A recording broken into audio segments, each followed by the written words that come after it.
Do you want me to tell them to take this? And we're live.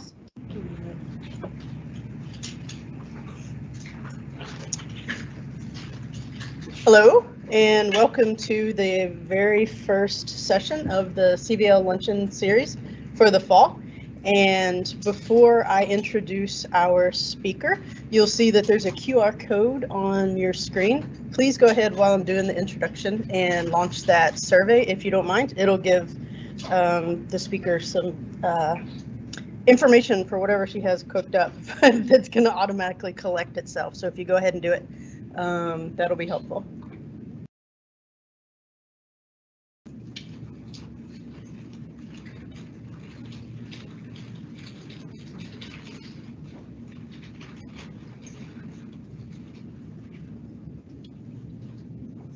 Yeah. Okay, thanks for doing that. Today's speaker is one of CVL's own. Today we have Dr. Kendra Seaman, and for those of you maybe that haven't gotten a chance to meet her yet, I would like to introduce you to her. Kendra received her bachelor's degree in psychology and biology from the University of Kansas, then went on to receive a PhD from the Catholic University of America, working with Dr. James Howard. And from that, in addition to doing some science education for Teach for America, she started a postdoc with Dr. Gregory Simonez Larkin at Yale, and then moved with his lab to Duke University, and then we got her here. So in 2019, just in time for the onset of the pandemic, Kendra started her assistant professor position at UTD in the School of Behavioral and Brain Sciences, and obviously here at CVL, where she is an assistant professor. And while Kendra has an interesting line of substantive research on decision making and aging, today she has offered to give us a presentation on data transparency and open science. And so that's what she's going to speak about today. And I'd also just like to note that the organizer of this semester's colloquium series is Dr. Michael Rugg, which I am not, obviously, and so I'm doing the introduction today while he is out of town, but for the rest of the semester, he'll be introducing our speakers. So without further ado, Dr. Seaman.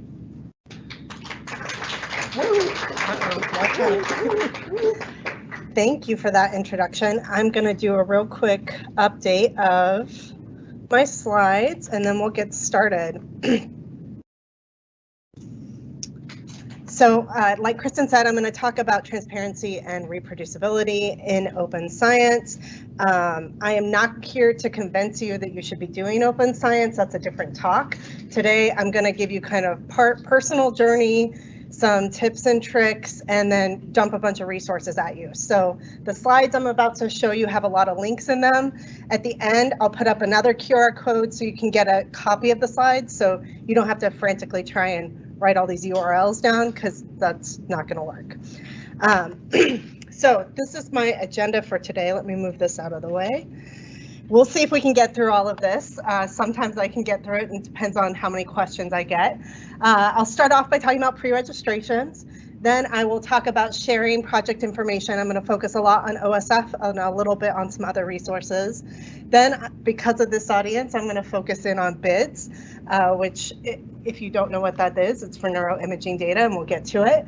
I'll end with a little tiny bit on preprints, and then give you a bunch of resources to get started if you want. So that's my outline for the day.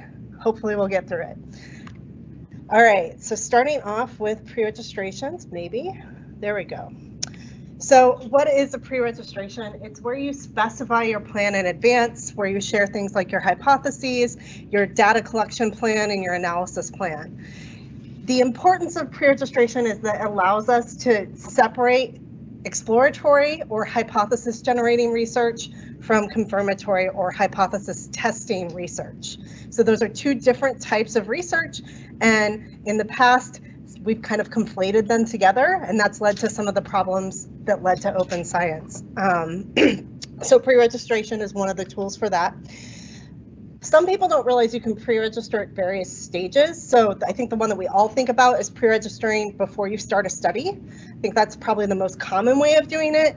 But you can also pre-register before you start analyzing an existing data set. So there's obviously a lot of open data sets out there now. As long as you haven't looked at the data yet yourself, you can go in and pre-register, or you can say, we've looked at this portion of the data set, now we're going to explore a different part of the data set we haven't looked at yet. So it's all about transparency and openness, just being clear about what you've done and what you haven't done when you pre-register. I've even seen people being asked, I don't think this is a great idea, but people being asked to collect more data in the middle of peer review. And so people will do a pre-registration in the middle of it to say, okay, this is what we agreed upon, so that the reviewers don't continually go back and forth asking for more and more and more. So that's kind of a big idea about pre-registration. So I wanted to see here in the audience how many people have actually done a pre-registration. And this is kind of what I thought I would see. So it looks like about 80% of people in the audience have not done a pre-registration before. So I'm hoping that we can change that with this presentation. For those that have done a pre-registration, it looks like most people have used OSF. That's what I'm going to talk about today, but there are other websites like As Predicted, or if you're doing a clinical trial, there are other places, but OSF is a tool that we primarily use in my lab, and OSF has a lot of flexibility to it, and that's part of the reason why I really like it. Okay, so told you I was going to focus on OSF. This is the first OSF heavy slide. This is, if you go to do a pre-registration on OSF, you'll either get this, looks like this with the buttons, or you'll get a drop-down menu. So the same options will appear in a drop-down menu depending on how you approach it. Like I said, there's a lot of different templates already loaded into OSF. So if you have something specific that you want to do, you can use one of these here. There's also an open-ended registration. So if you just want to write it up your own way, you can use that open-ended registration button. So for instance, when I did a meta-analysis and I pre-registered that, I used that open-ended registration because a pre-registration for a meta-analysis you aren't answering the same questions that you are for a regular study. Now, all of these templates are also available as Google Docs or Word Docs, and that templates link I put up there has a link to those docs that you can download. If you want to work together on a document, we do this in my lab all the time, where we go back and forth as we're working on the pre-registration. I'll give them comments in the document, we'll share it back and forth, and then when we're ready, we'll take that stuff that's in the document and just populate the boxes on OSF with it. There's also a fMRI pre-registration. So again, fMRI, there's a lot of parameters that are not included in a general pre-registration, and somebody took the time to think about what all of those parameters should be included in a pre-registration. So there's a link there if you would like to use that. Okay, so what is included in a pre-registration? So first is just general study information, things like the title of the study, who's involved, the hypotheses that you have, your design plan. So what type of study is it? Is it your design? Is it a cross-sectional study? Is it a longitudinal study? Those kinds of pieces of information, any randomization that you're going to do or blinding. Your sampling plan, are you using existing data? What data collection procedures are you using? What is your sample size? Do you have a stopping rule? All that information is captured. Any variables, so things that you're measuring, things that you're manipulating, and an analysis plan, so defining what kind of statistical models that you're going to use, any transformations that you're going to do on the data, how you're going to handle missing data, how you're going to exclude people from your study. And you can put exploratory analyses in a pre-registration, but you do not have to. But if you have, I'm just curious about how these two things work together, but you don't have a hypothesis about it, you can still pre-register that if you would like. Okay, so I've gotten a lot of pushback from people about pre-registering. A lot of concerns about, if I do pre-registration, does that mean that I can't deviate from anything that I pre-register, for instance? So there's a couple of responses to that now. You can actually update a pre-registration. So if you get into the middle of data collection, or we've had this situation in my lab where things didn't work quite the way we thought it would, so we aren't able to analyze the data the way we thought we could, you can actually go in and update your pre-registration. So that's one option. The other is that you can actually just state how you deviated from your pre-registration whenever you go to publish. So this is actually what we did recently in the meta-analysis that I published a couple of years ago. We just literally have a whole section of our paper where we talk about all the changes that we made, because as we got into the meta-analysis, we decided, oh, actually we need to broaden our scope for our literature review. We needed to do some more exclusions than we anticipated because the topic was bigger than we thought. So we just list what all the changes are that we made, so it's completely transparent what changes that we made that were, or how we deviated from the pre-registration, and we were able to publish it. So don't let that hold you back. Another concern people have is, okay, well, I pre-register this hypothesis, I do all this work, and my hypothesis isn't right. So now I can't publish it because I pre-registered it and my hypothesis wasn't correct. You can still publish with exploratory analyses. So recently, again, I like to put little examples. I was able to do this. Our hypothesis in this paper that we pre-registered wasn't true. So we did a bunch of exploratory analyses and found a lot of other alternate potential explanations that we were able to report in the paper. But we just had to label those as exploratory analyses. So you can see in the methods, exploratory whole brain analyses, exploratory model-based fMRI analyses. And then in the discussion, we highlighted that most of what we were going to discuss were exploratory analyses. And that the idea with labeling something as exploratory means that it's not conclusive and that other people need to come, or yourself need to come back and do hypothesis-driven confirmatory analysis after this.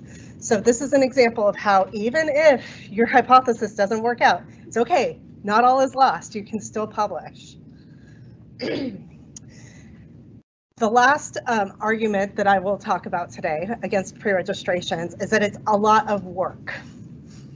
People look at, you want all this information, that's a lot of work. Yes, it is, but I would argue you're just changing when you're doing the work. You're moving the work up. So in my lab, this is kind of some schematic that I came up with that already I can see needs to be updated, but about the workflow of a project. And pre-registration is the very first thing we do because it forces you to think through what are my questions? What are my hypotheses? How many people do I need to get? What do I want to measure? How am I going to test this? All those questions, it forces you to think through all of that. We do that first, and then I think my trainees will tell you that it's a lot easier to do everything else after that because you've already thought through everything. So now the IRB application is almost written. Your introduction and methods are almost written because you've already done that pre-work to think through things. So that's my argument, is you're not doing more work, you're just doing it at a different time point. And for those of you who have to do proposals for your different milestones for your degree, you're already doing that work. You might as well pre-register it. That's my attitude. So here are some examples from my lab of people that have done pre-registrations already. So Colleen and Lauren have pre-registered projects, but you can't see them because they're embargoed. Those other two links will work, and Jared is working on as well. So everyone in my lab, I make them do this. I'm not just, telling you that this is, something you should do and then we're not doing it. We're actually doing this work in our lab right now. So you can talk to any of them afterwards about what it's like. Can you say a bit more about what embargoed means? Embargoed means that it's captured on OSF's website. So anyone who's on the project can see the pre-registration, but it's not public. So you can embargo up to 4 years, and then at 4 years it becomes public automatic.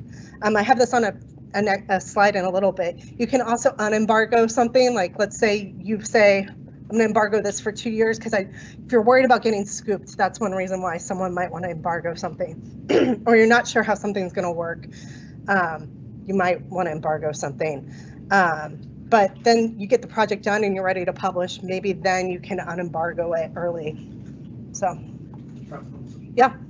So based on what you've described, it sounds like two of the big selling points for pre-registration are prevention of what we call fishing expeditions for data analyses. And then the second is having a specified research plan. Yeah. And those are the main two. Is there others that we should be aware of? I mean, so I'm not talking about it here, but you can also do a registered report, which is like another level of this, where you take your pre-registration, you go to a journal that does this, and they actually do peer review on your pre-registration. And the idea there is if you pre-register it, then and it goes through this review, then the journal says no matter what the results are, we will publish it. And so that's a way of dealing with the file drawer problem, where things don't get published because there's no significant results. Although there are journals that are also starting to publish more non-significant results. And I think you have make a better case for yourself if you have significant results and you pre-registered, because you can say, look, we said we were going to do this, we did what we said we were going to do, and we still didn't find anything. I think it makes a little bit of a stronger case whenever you go to try and publish. Okay, so some tips and tricks. Like I said, download the modifiable form. And I already walked through this, you can kind of go back and forth with people and get feedback on your pre-registration. Once you plug it into OSF and you click submit, everyone else that's on the pre-registration has 48 hours to make changes or stop it. After 48 hours, it becomes public, or it becomes embargoed public, if that makes sense. And you get a time and date stamp, you get a DOI. So those are pluses as well, that you can put the DOI, for instance, in a manuscript that you're submitting for publication, in grant proposals, for instance, those kinds of things. Second point on here, I talked about getting scooped, you can embargo. And then if you're doing peer review and you can share your pre-registration using a private link, so only the people who are doing the review or only the people with the link can see the pre-registration. You can also make it anonymous, so your names don't appear in it. If you're doing anonymous peer review, you can create an anonymous link. So there's a lot of flexibility on OSF for that. Okay, so I answered a couple of Goggins questions. Are there any other questions about pre-registrations?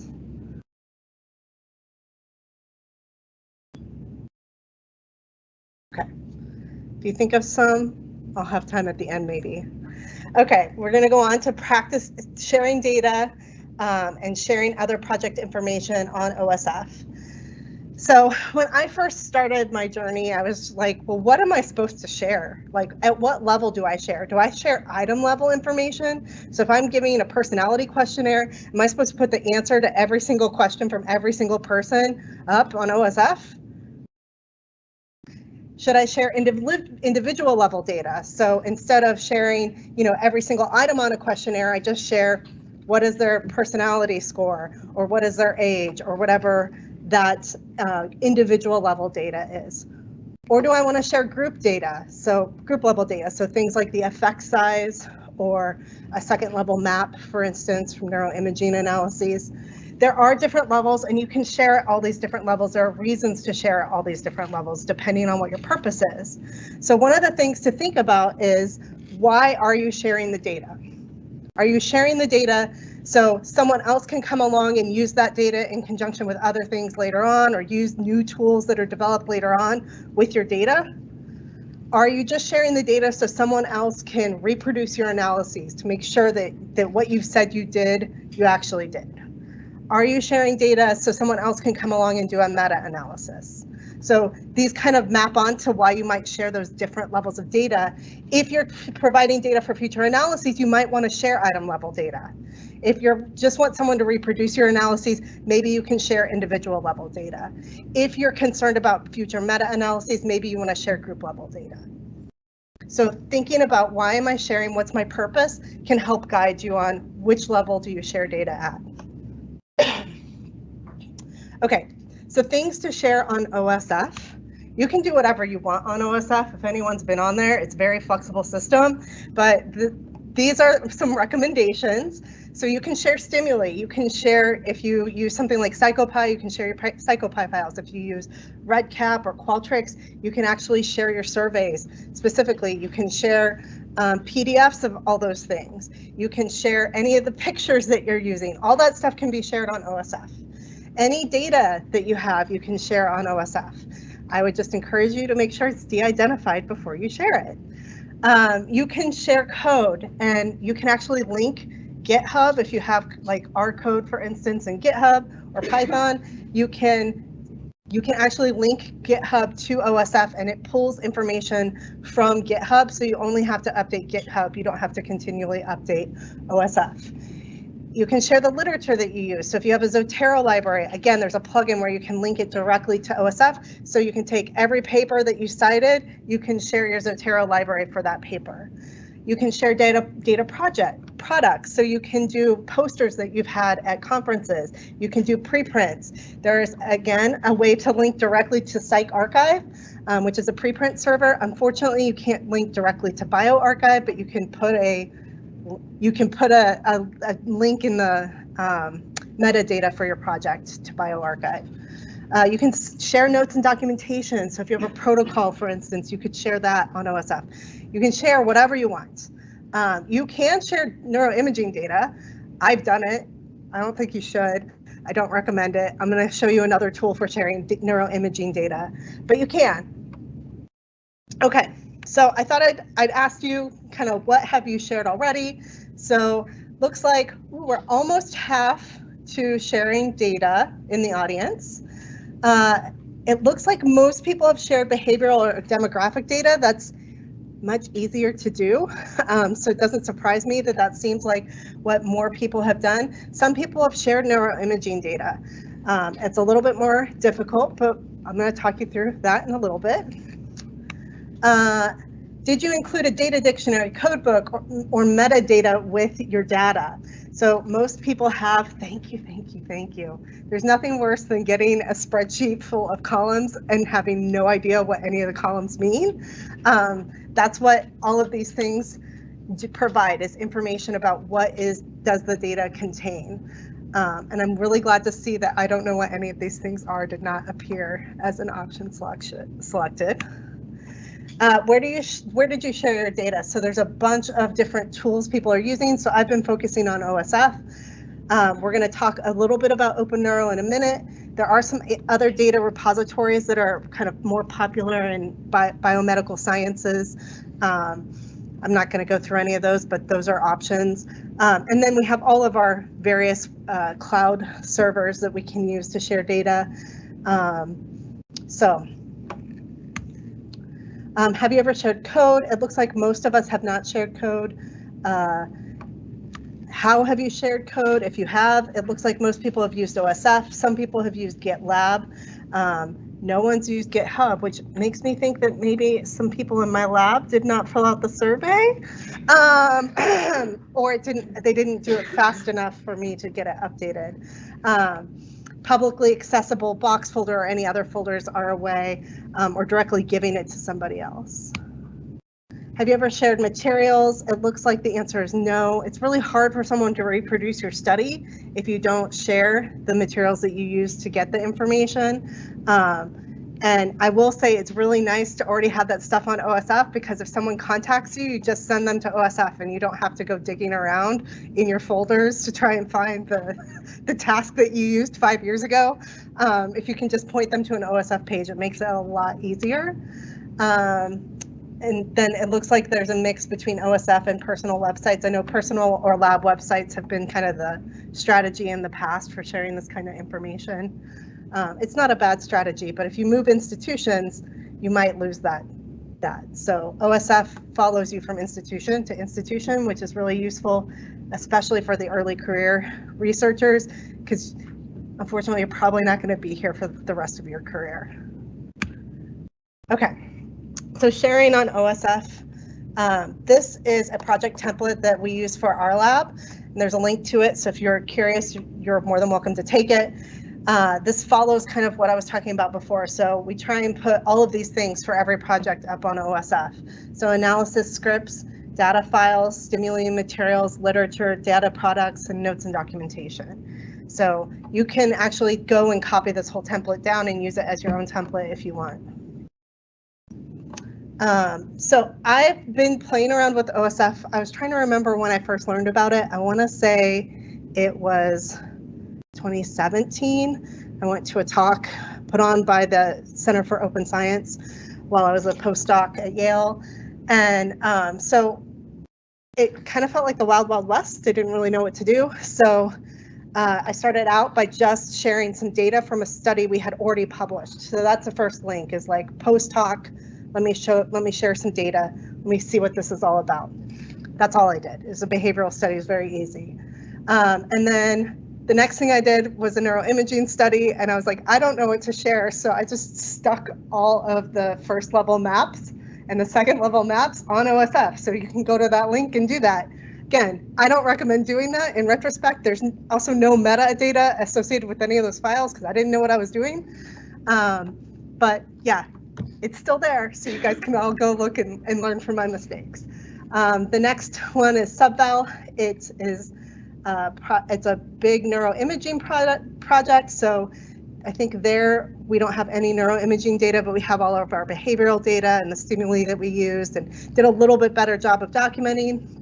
Then we get down into more recent things. The Social AL project is a paper I just published. So I knew going in advance that I wanted to put all this stuff up, and I organized things in a different way because I knew I wanted to share things. So you can go on there and you can see I've linked to GitHub, I've linked to Zotero. You can see examples like that on there. And then this last one, I actually want to show you. You can link together different projects. So this is my NSF grant. There are actually 4 studies underneath that grant. And what you can do is link them all together, and you can actually have a parent project. So I call this the one project that rules them all in OSF. So this is my grant.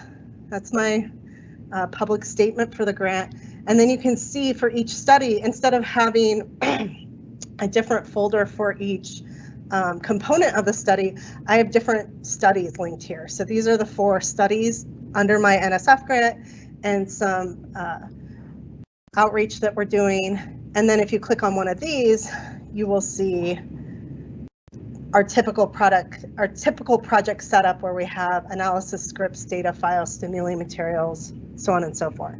So you can link things together that are related. If you have publications from, like, let's say the same data set and you want to link them together, you can use this linking feature in OSF. I think it's really useful. It's relatively new. So I encourage you to check that out. Any questions about that before I jump into some best practices for sharing data?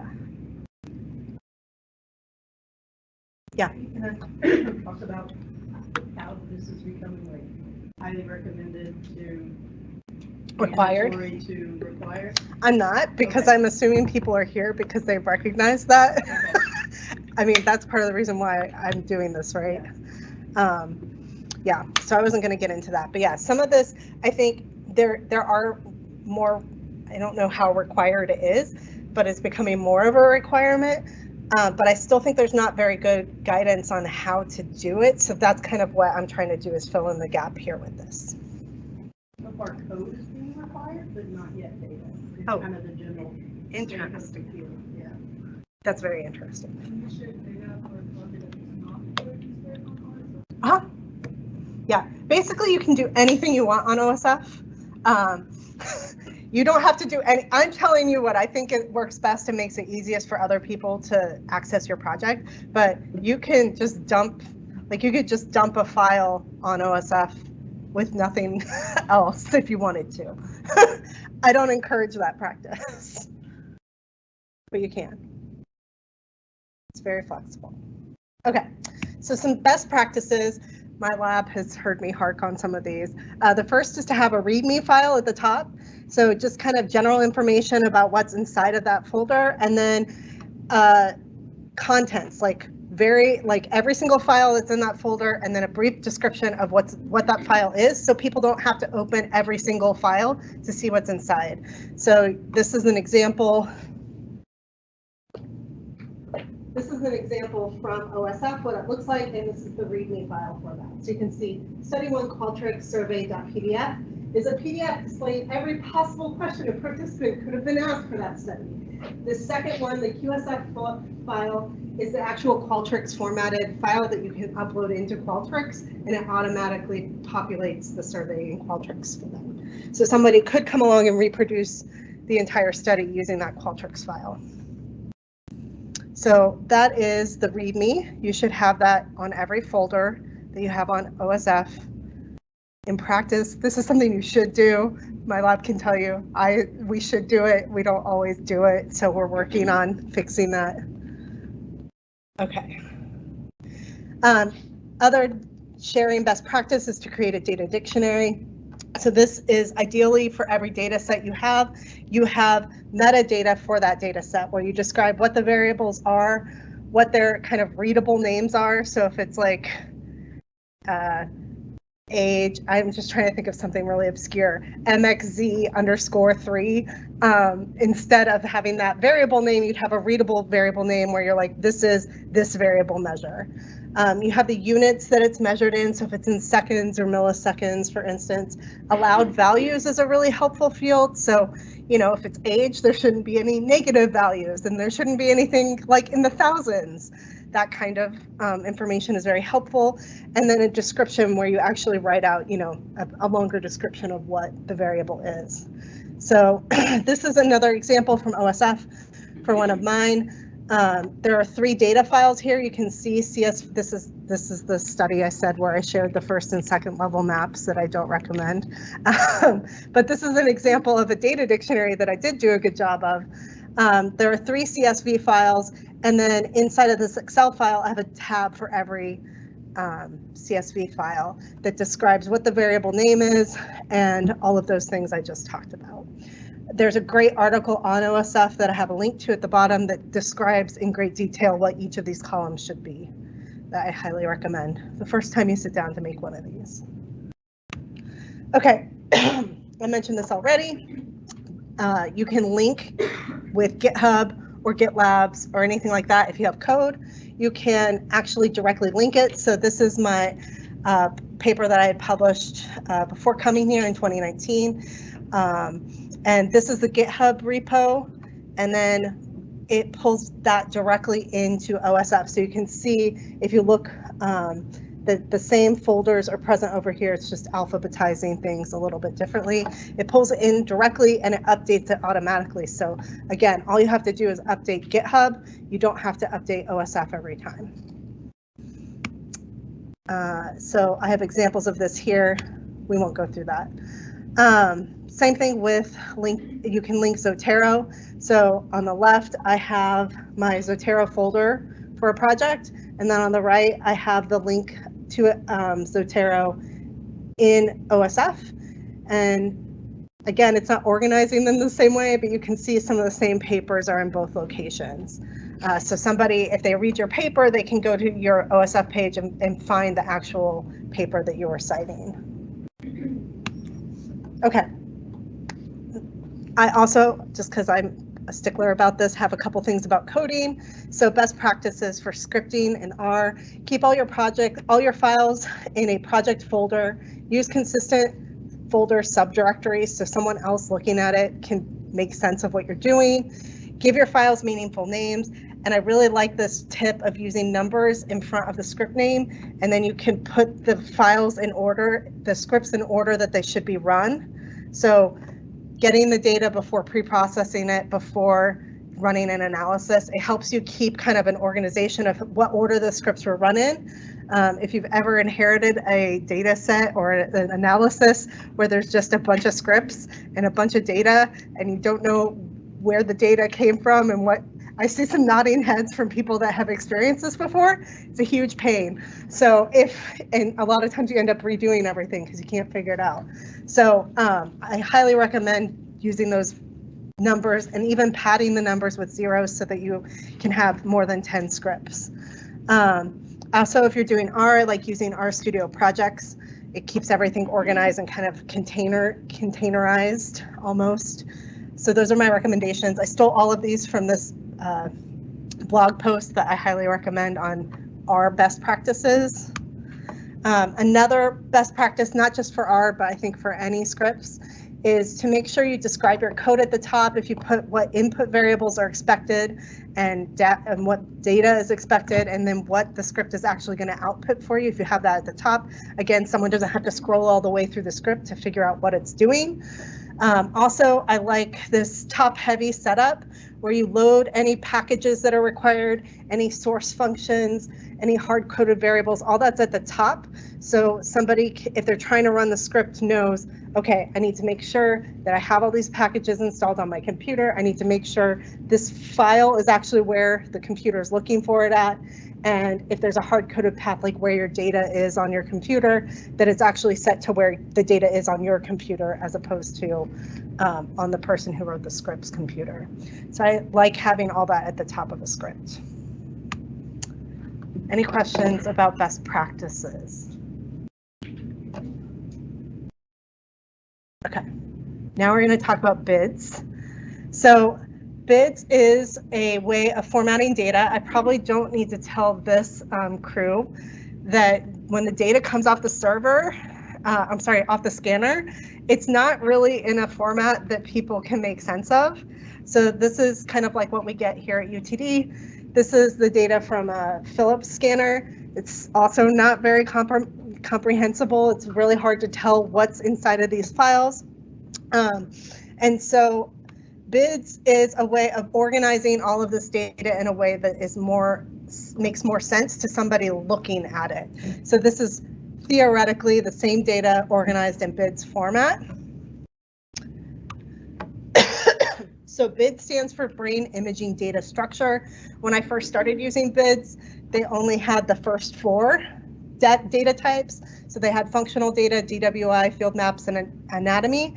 They're continually adding new imaging modalities. So if it didn't exist a few years ago, it probably has a BIDs format now. This is created by a consortium of people. It's not just like the Poldrack lab. It's a group of people who are continually updating and coming up with these specifications. So what are some advantages of putting your data in, or what is it? It's all neuroimaging data is converted into a NIfTY file, and then each NIfTY file has a corresponding JSON file that contains the metadata for that scan. Any critical metadata, like the subject ID number, is saved in the file name. So if it gets separated from that metadata, you can probably figure out where it's supposed to be. So some of the reasons why this helps is the metadata is both human and machine readable. So you can look at it and you know this is subject 1 and it's their functional scan number 3 and they were doing this task. It has name redundancy, which reduces errors. So if for some reason subject 1 gets moved into subject 3's folder, it's pretty obvious that it doesn't belong there. And then there's hierarchical structure and inheritance. So you don't have to have a ton of redundancy. And I'll explain that a little bit in just a moment. Okay, so this is a data set that we collected while I was at Yale that I put in BIDs format back in 2018 before I came here. If I remember correctly, we had 6 functional runs, 2 resting state runs, DTI, and field maps, and PET data. The PET data is not in here. But you can see there's this data set description JSON. This is for the whole data set. So everything that's in that file applies to any file in this folder. And so any of these JSONs at the top level apply to anything in that folder. And that's what I mean about kind of inheritance. Anything that's above that level is inherited by all the folders and the files underneath it. So you don't have to repeatedly put the same information in over and over again. So you can see here, I opened up one subject's data. You can see there's anatomical diffusion, field maps, and functional data in this subject's folder.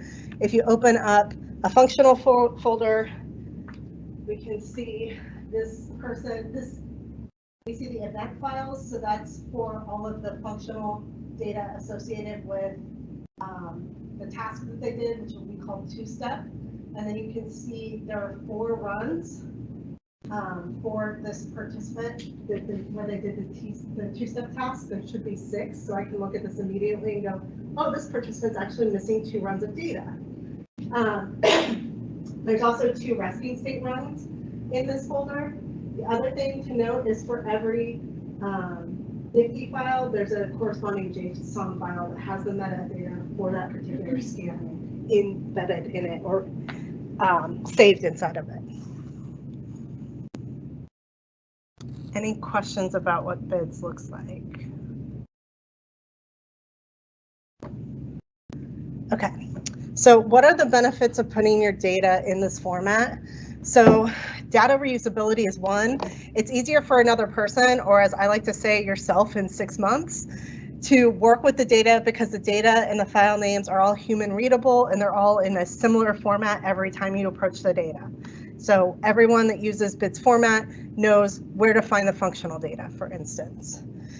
Data sharing, everything's standardized with documentation so other researchers will understand the data organization and they can more easily use the data.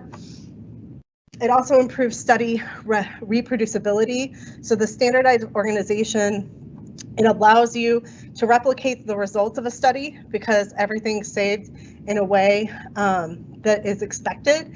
And you can actually write analysis pipelines that can be used across different data sets. So the Poldrack Lab has done this. They've done things like fMRI prep because the data, they know what the format of the data is. Then they can write a pre-processing pipeline that pulls in the data and it adds names to the files as it goes through all the steps of pre-processing. So you can use the same processing pipeline over and over again. You don't have to recreate it for every data set. So here are some BIDS resources. There's a BIDS starter kit that I wish had existed when I got started using BIDS. There's also this BIDS converters, which I didn't know about until very recently. On this page, there are all these different BIDS converter softwares. You can see what they're expecting. So a bunch of them can use DICOMs. There's one for par-rec files. You can see what language the converter is written in. You can also see when it was last updated. So if it hasn't been updated since 2016, maybe that's not the converter for you because it hasn't been updated recently, right? It's maybe not being actively worked on, but I think this is a great resource for people who are thinking about doing this for the first time. Okay. There's also Andy's Brain book. So if you're familiar with Andy's Brain blog, he now has a whole set of videos on how to do BIDS and a whole walkthrough on how to do BIDS. I haven't used it myself, but I've used some of his other stuff and I think it's probably pretty good. And then, like I mentioned, the Poldrack Lab has developed some pipelines that they've shared, and there are links to those if you want to use them for your studies. Okay. Some other tips and tricks. So once you have your data in BIDS format, instead of putting it on OSF, you can put it into OpenNeuro. There you're sharing participant level neuroimaging data. You cannot share data there unless it is in BIDS format. So that is the stipulation of OpenNeuro. If you have second level maps, so you've done your analysis, you can share your second level maps on NeuroVault. This is, it contains unthresholded statistical maps, so someone can go on there and say, okay, well, what if I change the statistical threshold? You know, they want to look at your unthresholded data, for instance. The other thing it's useful for is doing meta-analyses. So it's another way of sharing data. There's also, if you're concerned about privacy, I think a lot of people have concerns about privacy in general and very specifically for neuroimaging. There's an open brain consent where people have put together best practices for creating consent forms. They actually have a recommended consent form. They also on that website have tools to remove facial and dental features from your scans. So if you're in particular, one of the concerns is with anatomical scans that people can reconstruct the faces using anatomical scans. And so there are tools where you can actually take out the mouth from the anatomical scans before sharing so that people can't reconstruct the face as well. So.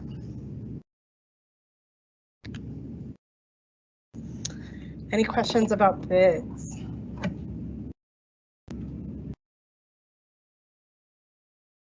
I was expecting more questions about that. Good, because I haven't used bids in a little bit, so. All right, last I'm going to talk about preprints. So for those of you who don't know, a preprint is a scientific manuscript that's uploaded by the authors to a public server. I think people are more familiar with this now since COVID. There was a lot of preprint action going on, so people heard about it more.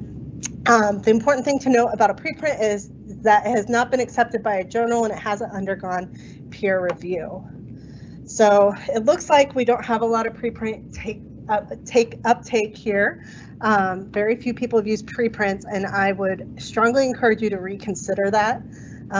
Looks like we have a wide variety of ways people are sharing. So what do preprints allow you to do? It allows you to communicate scientific results relatively quickly. So most preprint servers, it takes less than 24 hours to get it posted. It generates a DOI for your work. The nice thing about that, especially for early career researchers, if you're trying to secure a new position, you can actually share your latest work with hiring committees, for instance. You can cite preprints in grant proposals, and you can start gathering citations before you actually publish a paper. So for instance, I've got 2 papers that have been accepted, but like who knows when they're actually going to be out there in the world. So I can share the preprint DOI until it's actually published. A nice thing is that preprints are viewable by anyone without charge. Anyone in the world can look at it, so it makes it open. You can get feedback from a large group of people, not just reviewer 2. You can find out what people have to say and if they have ideas about it, or you can just make them aware that it's there. Many preprint servers offer versioning, so if you make updates or changes, you can upload a new version of your preprint, let's say as you're going through the peer review process. Now it depends on the server, the journal, whether or not they allow that, so like check with your journal, but a lot of them do. And some journals even accept direct submission from preprint servers. So you can upload it onto the preprint server and then directly submit it to the journal. And you don't have to go through like the journal submission website. So some tips and tricks here. Many preprint servers are directly linkable to OSF. So specifically PsycArXiv is one. So I have an example. I don't think I loaded this one already. So this is one of those papers I mentioned that's been provisionally accepted. So here's an OSF page. Oh, what I was going to show you is here is a link to the PsycArXiv right on the OSF page. And then on the PsycArXiv page, there's a direct link to the OSF. So those are just created automatically for you. You can update throughout the peer review process.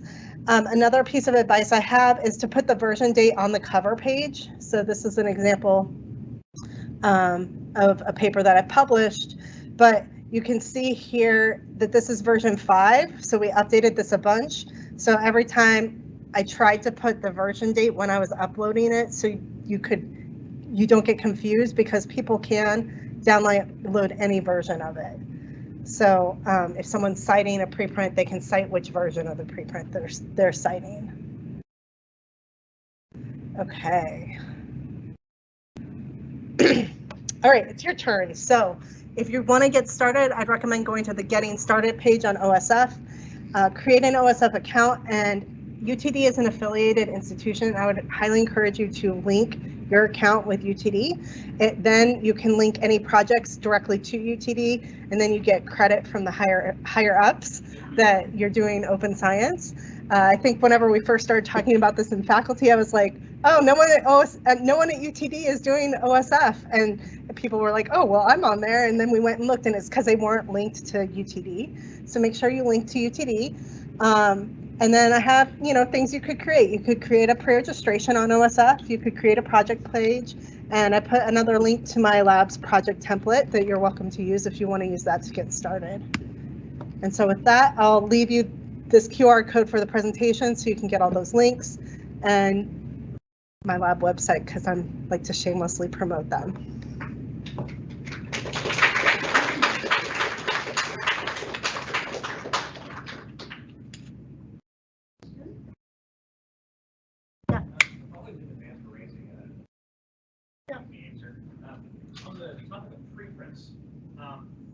the scientific community, preprints are fantastic. Yeah. But the preprint process can and has been used to quite public to make things seem more verifiable than they are, just by the fact that the public can enrich it with peer review prints and these preprints. Is there a solution to that? Do we need to consider that with operating for preprint services? I mean, I think that that's part of our job as like scientists to educate the public about, right? Like that because something's a preprint means that it hasn't gone through peer review and it should be taken with a grain of salt, right? So that's our job as scientists. You know, anytime you get interviewed or something like that, that's a time to raise that point. I mean, the other problem is peer review doesn't always eliminate those problems either, right? So. Yeah, I mean, I'd argue there's a lot of misconceptions as well. Like one study shouldn't be used as the basis to make, you know, policy decisions either. We want to have a you know, the broad swath of science and have some kind of consensus. So I think we need to do a lot of education to the general public about the process of science, and that preprints are a part of the process of science, but they're not a definitive thing. Just like one study that says that chocolate is good for you or red wine is good for you is not a definitive statement. Yeah.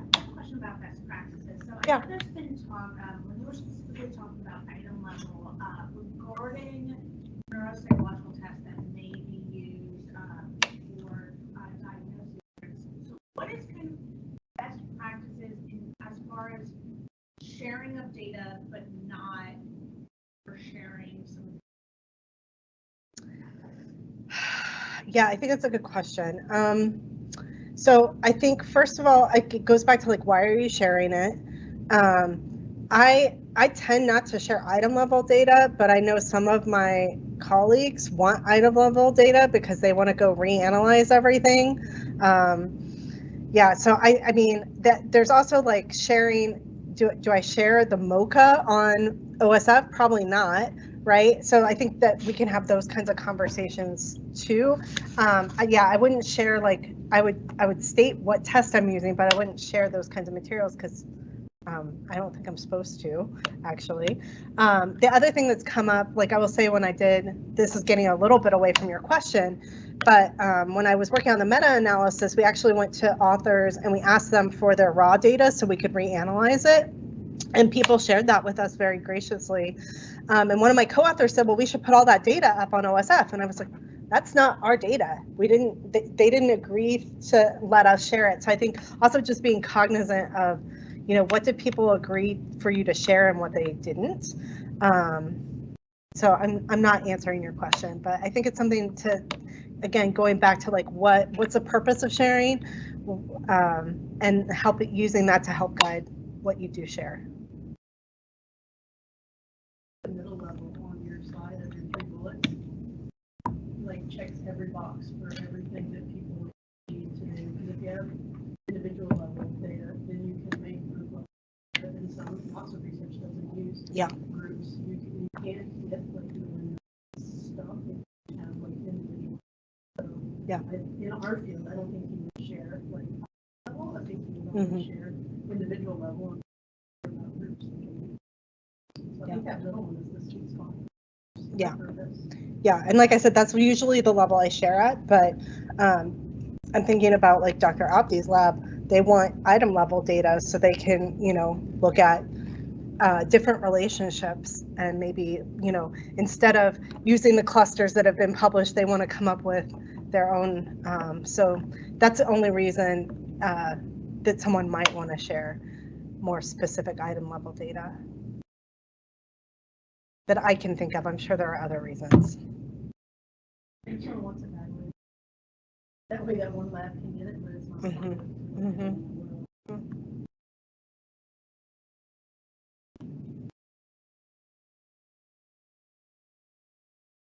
Are there any questions online? No questions, Kendra. Okay. Yeah, all right, thank you. Thanks.